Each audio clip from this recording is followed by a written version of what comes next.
E raura ngā tira mā huri noa tēnā koutou katoa. Mā tuara i tēnei pōko te tatau o te hunga matei te mate korona i Aotearoa e noho tonu ana ki te toko whā i te korenga o etahi matenga hou e ai ki ngā tirohanga i te iwa karaka i tēnei ata. He hekenga i ngā tatau mō ngā tūroro hou hoki e ki te ana e te manatū hauora. Ka tika te tiroa ke tātou i nāene ki ngā tatauranga te kau mā whā ngā tūroro hou e ono hekei ho i ngā tatau o inanahi, e whānoi hoi matapaete ana kua Pākehā. Ana ko te tapeke o te huhua kua Pākehā, e matapaete ana rānei kua Pākehā kua eke ki te 1,300 e toru tekau. Tekau mā whā ngā tāngata kairo hohi pere i tēnei wā, ko tahi te heke ngai hoi ngā tatauranga o inanahi, toko rima o rātau kai te wāhanga whā o mōmō, ana kai te hohi pera i o te poti tetahi o rātau e noho taumahana. Heoi e whā tekau mā iwa anō kua whakamāuia ke kia whārau e whitu tekau mā tahi katoa rātau. Ana, he rongo pai te kitea i ngā raraunga kōrero a iwi i puta i tēnei rā. Hei whakamārama mai e nā kōrero kia whakawhiti matau rātu rā tātou ki tā tātou karere kia aroha maneka i te whare pāremata. Aroha heahanga rarau o te wā mō ngai Māori, ngai Pasifika nō hoki. Kia ora Piripi, he rongo pai te rānei karekau he Māori i roto i ngā tatau mō ngā tūroro hau i whakatauhia. E noho tonu ana te nama ki te kotahi rau te kau, he tata ki te 6,000 o ngai Māori kua whakamātauhia mo te mate korona. Ko te tekau mā whā o rau tērā o ngā whakamātautau katoa. Heoi, he pikinga i roto i ngā tatau mō ngā uri Pasifika. E whā ngā tūroro hau, e rima te kau mā waru te tapeke. He tata ki te toru mano ngā uri Pasifika kua whakamātauhia e whiti o rau o tērā o ngā whakamātautau katoa. E manoa nui ana te toi hau o te manatū haura i ngā mahi whakamātautau. Well, at the moment we've seen quite good distribution by ethnicity, but in particular we're looking at regional differences in testing rates.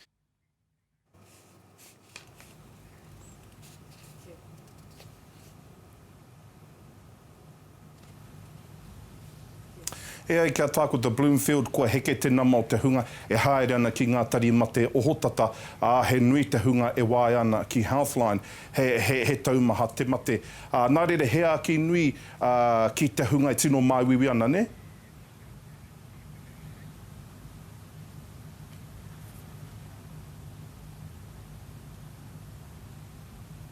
People should not be either afraid of seeking care, nor should they delay doing that.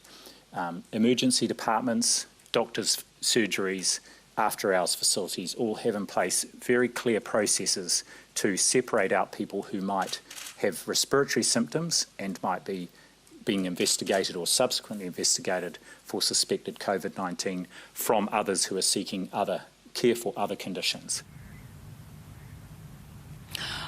Nō reira, ko te whakatau ki te hunga katoa e māwiwi ana ahakoa hiaha te mate me wai atu ki a Healthline ki tō tākuta rānei ki te kimi kōrero āwhina. Kia kauara e noho puku noa. Piripi. Aroha mane tēnā koe i e nā kōrero whakamārama. Ko Air New Zealand ka tino pā ki ai ngā herenga ki ana rerenga i te ao. Kua whakapua ki tia ko ngā herenga ki ana rerenga mātuatua. Hari utanga hoki mai te paunga o pautūterangi ki te paunga o haratua, kua whakawhānui hia atu ki te paunga o pipiri.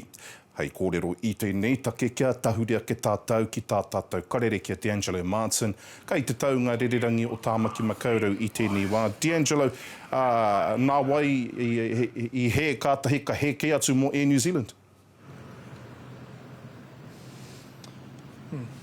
Piripi, he porokawa e kaharangona whānui ana a Air New Zealand i tēnei wā tonu. O tira e te motu whānui e noho taratahi ana ki te kāinga. Rātau mā e tahi e noho moke te tūtaki atu ki tā rātau whānau e noho tawhiti nei. Hoi nāno hoki atu ki tō pātai e hoa, ko Air New Zealand tērā, ko hakaiti ai ā rātau rerenga ki wāhi ke atu ki te iwa te kaumārima pai henati.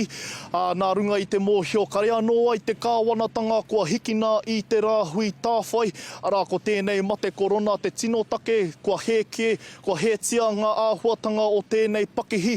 Toru noi ho ngā tāngata e āhei ai te puku te puta atu te hoki kō mai. No reira, koe nei pea tētahi o ngā tino tauira e rangona tia whānui tia e ngā pakihi wakarererangi putanoa i te ao. Te Angelo, ka pēhea hoki mō ngā rerenga atu, rerenga mai ngā motu o te Monenui Ākiwa. E kara ko tahi nahe ngā rerenga whakahoki mai tāmaki makaurau ki rarotonga ki nue ia wiki. Ko whakakore a kētia e ngā mautere o Hāmoa o Fiji rātou ko tonga i a rātou rerenga ki rā waho. Hoi nā no kamutu, he tira poi tarawhiti pakeke no rarotonga e noho kaingarua ana i tēnei wā tonu ki tētahi horo ki Māngere.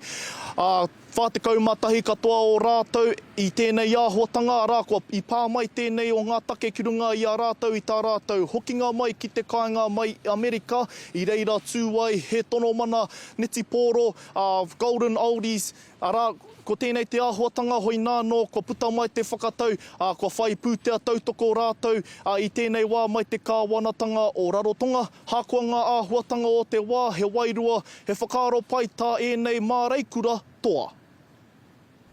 Koe nei te whare e noho kai ngā rua i ngā māmā o te kapa poi tarawhiti Golden Oldies o te koki airani. The most important thing is keeping them informed of what's going on and helping them to understand our current situations. Things with government take time, but there's been constant communication from the day that they landed from Hawaii and working together to make sure that there's a formula that works for them, as a group, because they're just one group of many groups of Cook Islanders that are stranded here at the moment.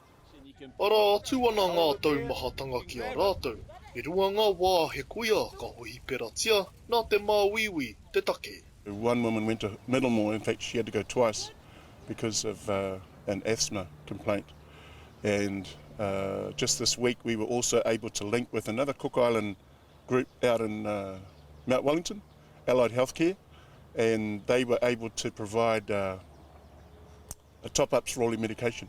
Nā ngā whānau koki airani rātou i whāngai ki te kai, kātahi anō rātou kia whai pūtea tautoko i te kāwanatanga koki airani anō hoki. I've had a lot of mamas, their children are calling and they're having an opportunity to talk to their families. So my phone is a bit of a hotline at the moment. My anticipation is that when the opportunity comes to repatriate our people, that they will be repatriated, and that when they get to Rara, there'll be some very happy people. Kāti te Angelo, he kōrero hou rāne mō ngā rerenga ārohi au te arua nei? Ka noho rāhui ngā wakarererangi me ngā rerenga oroto i te motu nei mō rātou te hunga kaimahi whai take. Mēnā ko koe tērā hia ai te tūtaki i o tini whainga ki rohe kei atu oroto i te motu. Kāre pēr, kāre ka tino āhei ai taua āhuatanga i tēnei wā. Hoi nāno, hei koke whakamua, hei tiro whakamua, mēnā ka tino rereke ka tini ai te kāwanatanga i te noho taratahi ki te kāinga. Pea reira, ka whakarereke ai ngā whakahaeretanga piripi. Te Angelo Martin i te taunga rererangi o Tāmaki Makaurau, tēnā koe.